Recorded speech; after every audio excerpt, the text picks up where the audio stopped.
Video शुरू करने से पहले मैं आप सभी से एक छोटी सी रिक्वेस्ट करना चाहूंगा। अगर आप मेरे चैनल पर नए हैं तो कृपया चैनल को सब्सक्राइब करें और वीडियो को लाइक करना ना भूलें।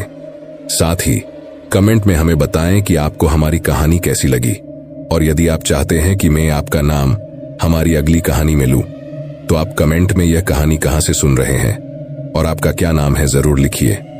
तो दोस्तों, कर दीजिए अपने कमरे की लाइट बंद और लगा लीजिए हेडफोन।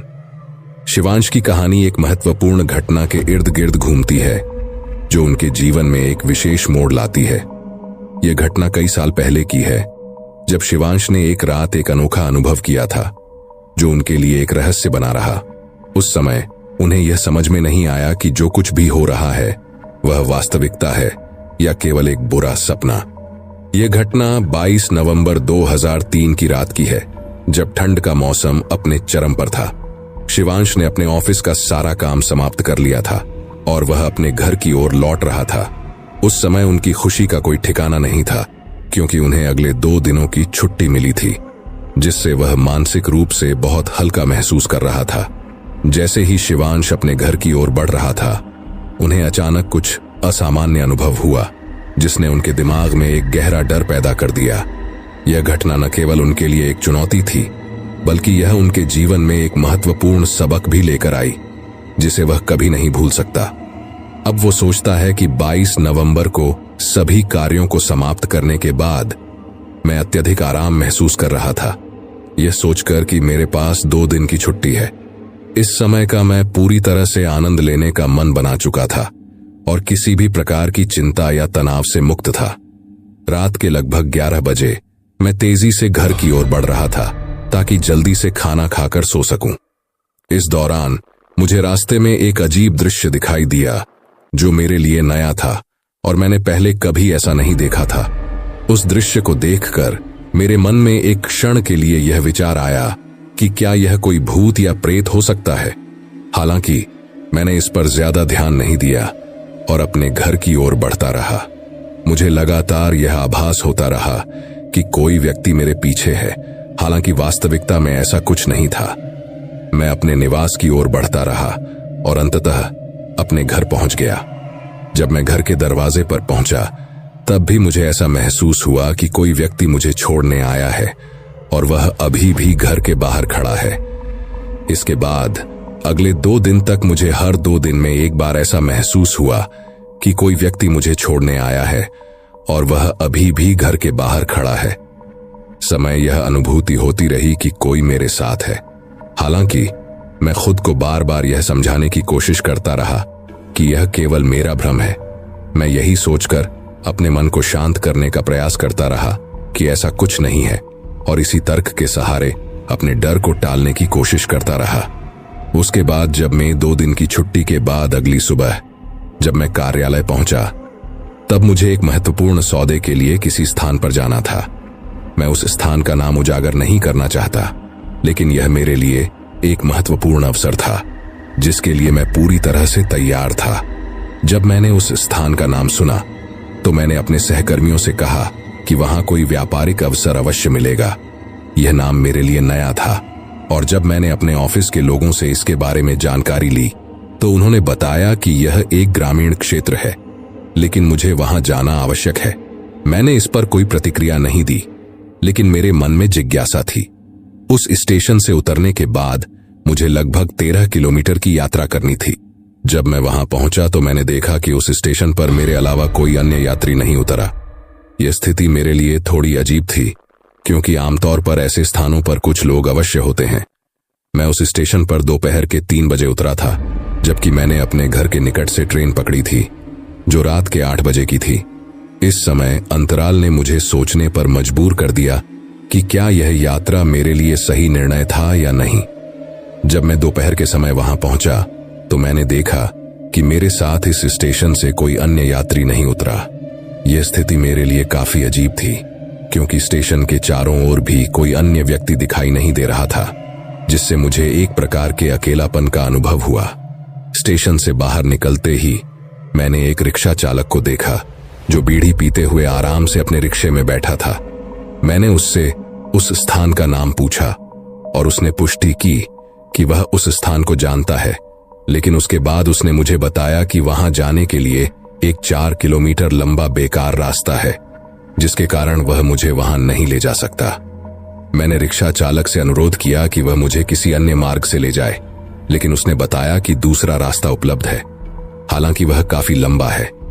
इस बातचीत से यह स्पष्ट हुआ कि मुझे अपने गंतव्य तक पहुंचने के लिए अधिक समय और प्रयास करना होगा। यात्रा की दूरी लगभग 30 किलोमीटर है, जिसके लिए समय की आवश्यकता होगी। मैंने रिक्शा चालक से कहा कि वह मुझे वहां तक ले जाएं, जिसके जवाब में उन्होंने बताया कि वहां तक जाने का खर्चा अधिक होगा। मैंने उनकी बात को नजरअंदाज करते हुए कहा कि कोई समस्या नहीं है, कृपया मुझे ले चलें। रिक्शे में बैठने के बाद मैंने लगभग 10 से 15 किलोमीटर की दूरी तय की। इस दौरान मुझे एक छोटी सी दुकान दिखाई दी, जहां मैंने रिक्शा चालक से अनुरोध किया कि वह रिक्शा रोकें ताकि मैं पानी खरीद सकूं। उन्होंने मेरी बात मान ली और मैंने दुकान पर जाकर पानी लेना शुरू किया। जब मैं पानी खरीद रहा था, तब दुकानदार के साथ बातचीत शुरू हुई। मैंने उनसे उस स्थान के बारे में जानकारी साझा की और पूछा कि क्या कोई शॉर्टकट रास्ता है, क्योंकि मुझे ऐसा लग रहा था कि रिक्शा चालक मुझे एक लंबा रास्ता दिखा रहा है और वह मुझे घुमा घुमा कर ले जा रहा है। दुकानदार ने स्पष्ट किया कि 4 किलोमीटर का वह रास्ता अत्यंत सुनसान है, जहां से कोई भी व्यक्ति आने जाने की हिम्मत नहीं करता। यह स्थिति रात के साथ साथ दिन में भी बनी रहती है, जिससे यह स्थान पूरी तरह से अवांछित हो गया है। जब मैंने दुकानदार से पूछा कि ऐसा क्यों है, तो उसने बताया कि केवल रास्ते की खराब स्थिति ही नहीं, बल्कि वहां से गुजरने वाले लोगों को अक्सर गंभीर समस्याओं का सामना करना पड़ता है। दुकानदार ने यह भी बताया कि इस रास्ते पर कई लोगों की जानें तक जा चुकी हैं, जो इस बात का प्रमाण है कि यह मार्ग न केवल खतरनाक है, बल्कि जीवन के लिए भी अत्यंत जोखिम भरा है। जब उसने यह कहा, तभी मैंने पानी की बोतल मुंह से लगाई थी, तो ऐसा लगा जैसे वह पानी मेरे गले में अटक गया हो। वह पानी मेरे गले से नीचे नहीं उतर रहा था, जिससे मुझे एक अजीब सा भय अनुभव होने लगा। मैंने उसे बताया कि वहां चोर, डाकू और गुंडे हो सकते हैं, लेकिन उसने इस बात को नकारते हुए कहा कि ऐसा कुछ नहीं है। फिर भी वहां कुछ ऐसी शक्तियां मौजूद हैं जिन्हें न तो हम देख सकते हैं और न ही उनका कुछ कर सकते हैं। इस स्थिति में मुझे ऐसा लगा कि मेरे साथ कोई है, हालांकि मैं उसे देख नहीं पा रहा था। मैंने इस अनुभव के बारे में उससे कुछ नहीं कहा और चुपचाप रिक्शा में बैठ गया। रिक्शा चालक ने मुझे उस व्यक्ति के घर पर छोड़ दिया जहां मुझे जाना था, और मैंने उसे पैसे दे दिए। जब मैं उस व्यक्ति के निवास पर पहुंचा, तो वहां कोई होटल या अन्य ठहरने की व्यवस्था नहीं थी जिससे मैं रुक सकूं। उन्होंने मुझसे कहा कि आप आए हैं, थोड़ी देर आराम करें, हम शाम को बातचीत करेंगे और आप कल यहां से चले जाएंगे। मैंने उनकी बात मान ली और आराम करने के लिए उस कमरे में गया जिसे उन्होंने मुझे सौंपा था। वह कमरा अत्यंत भयानक प्रतीत हो रहा था। ऐसा लग रहा था कि वह वर्षों से बंद पड़ा था और आज केवल मेरे लिए ही खोला गया है। कमरे की दीवारों पर धूल जमी हुई थी और वातावरण में एक अजीब सी खामोशी थी जो मुझे असहज कर रही थी। फिर भी मैंने अपनी भावनाओं को छिपाते हुए कुछ नहीं कहा और चुपचाप कमरे के भीतर चला गया। कमरे में प्रवेश करते ही मैंने देखा कि वहां एक बिस्तर रखा हुआ था, जिस पर मैं लेट गया। बिस्तर की चादरें पुरानी और अस्त व्यस्त थीं, जिससे मुझे और भी अधिक असुरक्षा का अनुभव हुआ। मैंने अपनी आंखें बंद कर लीं, लेकिन उस कमरे की अजीब सी शांति और डरावनी स्थिति ने मुझे चैन से सोने नहीं दिया। जैसे ही मैंने बिस्तर पर लेटने का प्रयास किया, मुझे ऐसा अनुभव हुआ कि किसी ने मेरे हाथ पर अपना हाथ रख दिया है। इस अचानक अनुभव से मैंने तुरंत अपना हाथ पीछे खींचा और चारों ओर देखने लगा, लेकिन वहां कोई भी दिखाई नहीं दिया। यह सोचकर मुझे लगा कि शायद यह सब मेरे मन का वहम है, लेकिन मैं अपने मन को इस बात से कब तक समझा सकता था। कुछ समय बाद जब मैं वहां से उठा और लगभग 1 या 2 घंटे बाद बाहर आया, तो मैंने देखा कि गांव में काफी भीड़ इकट्ठा हो गई थी। लोग किसी गंभीर विषय पर चर्चा कर रहे थे, लेकिन मुझे यह समझने में कठिनाई हो रही थी कि वे किस विषय पर बात कर रहे हैं। मैंने नजदीक जाकर उनकी बातचीत सुनने की कोशिश की, लेकिन मुझे कुछ भी स्पष्ट नहीं समझ आया। हालांकि एक बात स्पष्ट थी कि लोग किसी महत्वपूर्ण मुद्दे पर गंभीरता से विचार कर रहे थे। उनकी चर्चा की गंभीरता ने मुझे यह सोचने पर मजबूर कर दिया कि शायद कुछ ऐसा है जो मुझे जानने की आवश्यकता है। लेकिन उस समय मैं केवल उनकी बातचीत को सुनने की कोशिश कर रहा था। उस समय चर्चा का विषय वही 4 किलोमीटर लंबा कच्चा या खराब रास्ता था जिसके बारे में सभी लोग बात कर रहे थे। मैंने इस विषय पर किसी से कुछ नहीं कहा, लेकिन जब शाम को सभी लोग एकत्रित होकर मीटिंग करने के लिए बैठे तब मैंने उस रास्ते के बारे में सवाल उठाया। मेरी बात सुनकर उनमें से एक व्यक्ति ने कहा कि उस रास्ते से मुझे कोई लेना देना नहीं है, क्योंकि मैं अगले दिन वैसे ही निकल जाऊंगा। उसने यह भी कहा कि यह समस्या केवल गांव वालों की है और वे इसे स्वयं सुलझा लेंगे। मैंने फिर भी आग्रह किया कि मुझे इस बारे में सही जानकारी दी जाए, लेकिन वे लोग मुझे स्पष्ट रूप से कुछ नहीं बता रहे थे। इस बीच एक व्यक्ति वहां बैठा हुआ था जो शायद इस मुद्दे पर अधिक जानकारी रखता था। वह व्यक्ति अत्यधिक बुद्धिमान था, जिसकी गहरी समझ और अंतर्दृष्टि ने मुझे प्रभावित किया। जब उसने मुझे देखा तो उसे मेरी मानसिक स्थिति का तुरंत आभास हो गया और उसने मुझसे यह प्रश्न किया कि क्या मैं पिछले कुछ दिनों से चिंतित हूं। मैंने उसे आश्वस्त करने का प्रयास किया कि मैं परेशान नहीं हूं, लेकिन उसने मेरी भावनाओं को भांपते हुए कहा कि क्या मुझे ऐसा नहीं लगता कि कोई मेरे आसपास है या कोई मेरे साथ चल रहा है। उसकी इस बात ने मुझे चौंका दिया और मेरी आंखें आश्चर्य से फैल गईं। बिना किसी संकोच के मैंने तुरंत स्वीकार किया कि वह सही कह रहा है और पूछा कि उसे यह कैसे पता चला। उसने सरलता से उत्तर दिया कि वह लोगों की आंखों और उनके हाव भाव को देखकर उनकी मनोदशा को समझ लेता है। इस पर मैं अपनी कुर्सी से उठकर उसके पास बैठ गया और उससे और अधिक चर्चा करने लगा। क्या आप मुझे यह बता सकते हैं कि मेरे साथ ऐसा क्यों हो रहा है? पिछले कुछ दिनों से मैं अपने मन को यह समझाने की कोशिश कर रहा हूं कि यह केवल मेरा वहम है। उसने मुझे देखा, मुस्कुराया और कहा कि यह तुम्हारा वहम नहीं है, बल्कि यह एक वास्तविकता है। मैंने उससे पूछा कि यह क्या है। उसने उत्तर दिया कि यह एक आत्मा है जो तुमसे जुड़ चुकी है। यह सुनकर मेरे शरीर में जैसे खून जम गया। मैंने कहा कि आत्मा मेरे साथ जुड़ गई है, लेकिन मैंने उसे क्या नुकसान पहुंचाया है। उसने कहा कि इसके बारे में तो तुम्हें उससे ही पूछना होगा। मीटिंग या डील के संदर्भ में जो बातचीत चल रही थी वह समाप्त हो गई, जिससे मुझे अत्यधिक निराशा हुई। मैंने स्थिति को समझते हुए उनसे विनम्रता से अनुरोध किया कि कृपया मुझे इस समस्या से मुक्त करें। उन्होंने मेरी बात सुनने के बाद मुझे अपने घर बुलाया, जहां उन्होंने कुछ पूजा सामग्री एकत्रित की। यह प्रक्रिया मेरे लिए नई थी और मैंने देखा कि वे इस कार्य को गंभीरता से ले रहे थे। इसके बाद उन्होंने एक बड़ा नारियल लिया और उसे जमीन पर जोर से मारा। नारियल के फटने पर उसके अंदर से काला पानी और खोपरा निकला, जो मुझे अजीब लगा। मैंने उनसे पूछा कि यह क्या है, जिससे मेरी जिज्ञासा और बढ़ गई। उन्होंने यह स्पष्ट किया कि यह स्थिति इस बात का संकेत है कि आपके आसपास एक आत्मा का प्रभाव है। नारियल का सफेद रंग सामान्यतः उसके अंदर का होता है, लेकिन जब वह काला पानी और काले नारियल के साथ होता है तो यह संकेत करता है कि कोई अशांत आत्मा आपके साथ जुड़ गई है। मैंने अपनी चिंता व्यक्त की और कहा कि चाहे जो भी हो, मैं इस स्थिति से बाहर निकलना चाहता हूं। इस पर उन्होंने मुझे धैर्य रखने की सलाह दी और कहा कि सब कुछ ठीक हो जाएगा। इसके बाद मैं उनके घर पर बैठा रहा, जहां उन्होंने कुछ धार्मिक अनुष्ठान किए। अचानक मैंने एक अजीब सी आवाज सुनी जो मेरे चारों ओर से आ रही थी, जिससे मेरी बेचैनी और बढ़ गई। कभी कभी वह शक्ति दाईं ओर से महसूस होती थी तो कभी बाईं ओर से। ऐसा प्रतीत होता था कि वह बुरी शक्ति कभी दाईं ओर तो कभी बाईं ओर स्थित होती थी, जिससे मन में एक अजीब सा भय उत्पन्न होता था।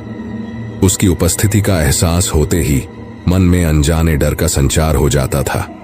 उस आवाज में कुछ ऐसा था कि वो मुझे कुछ कहना चाह रही हो, लेकिन मैं उसकी बातों को समझ नहीं पा रहा था। मेरे सामने बैठे व्यक्ति जो अत्यंत ज्ञानी और अनुभवी थे, उन्होंने उस आवाज को अपनी भाषा में समझाने का प्रयास किया। उन्होंने कहा कि हे आत्मा, तुम उनको छोड़ दो, क्योंकि उसने तुम्हारा कुछ नहीं बिगाड़ा है, जिससे मुझे थोड़ी राहत मिली। लगभग 5 से 10 मिनट तक उन्होंने मुझसे बातचीत की, और अंततः उठकर मेरे सिर पर हाथ रखते हुए कहा कि अब सब कुछ ठीक हो गया है। मैंने उनसे पूछा कि फिर वह आत्मा मेरे पीछे क्यों थी, जिससे मेरी जिज्ञासा और बढ़ गई। उन्होंने मुस्कुराते हुए कहा कि सभी बातें जानना आवश्यक नहीं है। उन्होंने सुझाव दिया कि जो कार्य आप करने आए हैं उसी पर ध्यान केंद्रित करें और फिर चले जाएं। इस पर मैं मन ही मन संतुष्ट था कि आत्मा का बोझ कम हुआ। इसके बाद हमारी जो मीटिंग निर्धारित थी उसे हमने अगले दिन सुबह के लिए स्थगित कर दिया। रात में मैं जल्दी सो गया और सुबह उठकर मीटिंग के लिए तैयार हुआ। मीटिंग के बाद मैंने सोचा कि मेरी ट्रेन शाम को 8:30 बजे है, तो इस बीच मैं क्या करूं। गांव में कुछ स्थानीय लोगों से मेरी जान पहचान हो गई थी, इसलिए मैंने उनके साथ घूमने का निर्णय लिया। कुछ लोगों ने मुझे नदी के किनारे ले जाकर घुमाया, जबकि अन्य ने जंगल की सैर करवाई। इस प्रकार मैंने अपने समय का सदुपयोग किया और नए अनुभवों का आनंद लिया। समय का पता न चलने के कारण शाम के 7 बजे का एहसास होते ही मैंने अपनी तैयारी तेज कर दी। मैंने पहले से ही अपनी पैकिंग कर ली थी, लेकिन अब मुझे यह समझ में आ गया था कि यदि मैं 30 किलोमीटर के सामान्य मार्ग से यात्रा करता हूं तो मेरी ट्रेन छूट ही जाएगी। इस स्थिति को ध्यान में रखते हुए मैंने रिक्शा चालक से शॉर्टकट लेने का अनुरोध किया। मैंने उसे स्पष्ट किया कि मैं अतिरिक्त पैसे देने के लिए तैयार हूं, जिससे वह मेरी बात मानने के लिए तैयार हो गया। रिक्शा चालक ने मुझसे वादा किया कि वह मुझे एक अलग और तेज रास्ते से ले जाएगा, लेकिन उसने यह भी कहा कि मुझे किसी को इस बात की जानकारी नहीं देनी चाहिए। मैंने उसकी बात मान ली और यात्रा शुरू करने के लिए तैयार हो गया। जब हम दोनों वहां से निकले तब प्रारंभ के 3-4 किलोमीटर का सफर सुगम और सहज रहा, लेकिन जैसे ही हम उस 4 किलोमीटर के भयानक रास्ते में प्रवेश किए, मुझे एक अजीब सी अनुभूति होने लगी। ऐसा प्रतीत होने लगा कि जैसे रिक्शा में बैठे हुए मेरा शरीर अचानक भारी हो गया हो। उस समय मुझे ऐसा महसूस हुआ कि रिक्शा के चारों ओर कोई तेज आवाज में चिल्लाते हुए दौड़ रहा है। यह अनुभव अत्यंत विचलित करने वाला था, क्योंकि मुझे उस समय कुछ भी स्पष्ट दिखाई नहीं दे रहा था। केवल रास्ते के दोनों ओर घना अंधेरा और विशाल वृक्षों की आकृतियां नजर आ रही थीं। रात का यह वातावरण और भी भयावह हो गया था, क्योंकि बड़े बड़े पेड़ अपनी छायाएं फैलाए हुए थे, जो अंधकार में और भी डरावनी लग रही थीं। इस स्थिति ने मेरे मन में एक अनजानी आशंका और भय पैदा कर दिया, जिससे मैं अत्यंत असहज महसूस कर रहा था। यह महीना ठंडा था और रास्ते में घना कोहरा छाया हुआ था। मैंने अपने साथी से कहा कि इस 4 किलोमीटर के क्षेत्र में कोई निवास नहीं करता। उसने उत्तर दिया कि यह केवल एक जंगली क्षेत्र है, जहां चारों ओर घने जंगल फैले हुए हैं। यह रास्ता तो है, लेकिन यहां से कोई भी व्यक्ति आवागमन नहीं करता है। मैंने उसे बताया कि मैंने यह बात पहले भी कई लोगों से सुनी है। इसके बाद उसने मुझसे कहा कि वह एक महत्वपूर्ण जानकारी साझा करना चाहता है। मैंने उत्सुकता से कहा, हाँ बताइए। मैंने उसे बताया कि मैंने यह बात पहले भी कई लोगों से सुनी है। इसके बाद उसने मुझसे कहा कि वह एक महत्वपूर्ण जानकारी साझा करना चाहता है। मैंने उत्सुकता से कहा, हाँ बताइए। उसने बताया कि वह लगभग 3 वर्षों के बाद इस रास्ते से मुझे ले जा रहा था। 3 सालों तक उसने भी इस मार्ग पर कदम नहीं रखा था, जो इस बात को दर्शाता है कि यह क्षेत्र कितना निर्जन और सुनसान है। गांव के उस मार्ग पर भय का एक गहरा वातावरण व्याप्त था, जो वहां के निवासियों के मन में एक अनजानी दहशत पैदा करता था। मैंने उस व्यक्ति की बातों को ध्यान से सुना और उससे पूछा कि ये आत्माएं आखिर क्यों लोगों को परेशान करती हैं, ये समझ में नहीं आता। मेरी इस जिज्ञासा के उत्तर में उसने अचानक से गाड़ी का ब्रेक जोर से लगाया, जिससे मैं चौंक गया। मैंने गुस्से में उससे कहा कि वह ऐसा क्यों कर रहा है, लेकिन उसने जवाब दिया कि उसने कुछ नहीं किया, बल्कि यह सब आपकी वजह से हुआ। इस घटना के दौरान गाड़ी के तीनों पहिए अचानक जाम हो गए और वह व्यक्ति अत्यंत भयभीत नजर आ रहा था, जैसे उसने किसी संकट का पहले से ही आभास कर लिया हो। मैं उस रिक्शे से बाहर निकला, मन में घबराहट ली और चारों ओर देखने लगा, यह जानने के लिए कि क्या वास्तव में कुछ अनहोनी होने वाली है। मुझे कुछ स्पष्ट नहीं दिख रहा था, लेकिन रिक्शा चालक घबराकर रिक्शा को चालू करने का प्रयास कर रहा था। उसकी कोशिशें असफल हो रही थीं और वह भयभीत होकर बार बार यही कह रहा था कि अब केवल भगवान ही हमारी मदद कर सकते हैं। मैंने उसकी बात पर सहमति जताई और कहा कि हाँ, यह सही है। मैं चारों ओर नजरें घुमाते हुए स्थिति का आकलन कर रहा था। तभी मैंने दूर से एक व्यक्ति को तेज गति से मेरी ओर आते हुए देखा। शरीर भारी था, जिससे उसकी दौड़ने की गति में भी प्रभाव पड़ रहा था। जब वह दौड़ रहा था तो उसके कदमों के साथ जमीन से धूल और मिट्टी उड़ रही थी, जो उसकी तेज गति को दर्शा रही थी। उसकी गति घोड़े के समान थी, जो यह दर्शाता है कि वह अत्यधिक तेजी से आ रहा था। यह दृश्य मेरे लिए चौंकाने वाला था, क्योंकि उस व्यक्ति की उपस्थिति ने स्थिति को और भी गंभीर बना दिया था। वह तेजी से हमारी दिशा में आ रहा था और उसके हाथ में एक वस्तु थी जो स्पष्ट रूप से दिखाई नहीं दे रही थी। मैंने ऑटो ड्राइवर से पूछा कि वह क्या है जो सामने आ रहा है, तो उसने तुरंत कहा कि जल्दी रिक्शा में बैठ जाओ। मैं रिक्शा में बैठ गया, लेकिन वह चालू नहीं हुआ। अचानक वह आगे की सीट छोड़कर मेरे बगल में पीछे की सीट पर आकर बैठ गया और मेरा हाथ पकड़ लिया।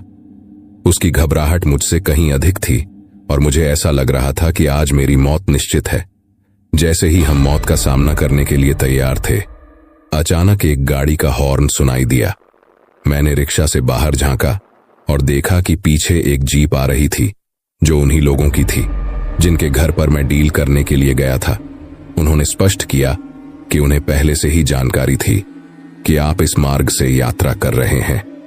जब मैंने पूछा कि उन्हें यह जानकारी कैसे मिली, तो उन्होंने उत्तर दिया कि जब आपकी रिक्शा इस मार्ग पर थी, तब एक युवक ने उन्हें सूचित किया कि आप इस रास्ते से जा रहे हैं। इस सूचना के आधार पर वे तुरंत जीप लेकर निकल पड़े। मैंने फिर पूछा कि क्या उस युवक ने 4 किलोमीटर के रास्ते में प्रवेश करने से पहले उन्हें सूचना दी। उन्होंने बताया कि नहीं, बल्कि जब आप रिक्शा चालक से बातचीत कर रहे थे, तब उस युवक ने उन्हें बताया कि आप दोनों इस मार्ग से यात्रा करने वाले हैं। इस जानकारी के चलते हमने आपका पीछा करने का निर्णय लिया, ताकि यह सुनिश्चित कर सकें कि आप सुरक्षित रूप से स्टेशन पहुंचें या नहीं। जब जीप वहां पहुंची तो अचानक सामने से भागता हुआ व्यक्ति एक पल में गायब हो गया, जिससे वहां केवल उसके पैरों के नीचे की धूल ही रह गई, जो हवा में उड़ती हुई दिखाई दे रही थी। यह दृश्य एक रहस्यमय वातावरण का निर्माण कर रहा था, जिससे स्थिति की गंभीरता का आभास हो रहा था। इसके बाद उन लोगों ने मुझे और ड्राइवर को जीप में बिठाया और वहां से यू टर्न लेकर एक लंबे रास्ते से स्टेशन की ओर बढ़े। इस यात्रा के दौरान जीप की गति और रास्ते की स्थिति ने मुझे एक नई पहेली के अनुभव का एहसास कराया, जो कि मेरे लिए एक महत्वपूर्ण मोड़ साबित हुआ। अंततः जब मैं स्टेशन पहुंचा तो घड़ी में लगभग 8:45 बजे का समय था। मेरी किस्मत अच्छी थी, क्योंकि उस दिन ट्रेन भी लेट थी और जैसे ही मैं स्टेशन पर पहुंचा, ट्रेन भी वहां मौजूद थी, जिससे मुझे अपनी यात्रा में कोई रुकावट नहीं आई। मैं ट्रेन में सवार होकर उस स्थान से प्रस्थान कर गया और उसके बाद से मैंने कभी भी उस स्थान पर लौटने का विचार नहीं किया। यह अनुभव मेरे लिए इतना गहरा था कि मैं उस घटना के बारे में सोचने की भी इच्छा नहीं रखता जो मेरे पीछे घटित हुई होगी। मुझे यह भी नहीं पता कि वह ऑटो चालक अपनी रिक्शा को अगले दिन किस प्रकार लेकर गया होगा, लेकिन इस बात की मुझे पूरी जानकारी है कि उस दिन मेरी जान बच गई।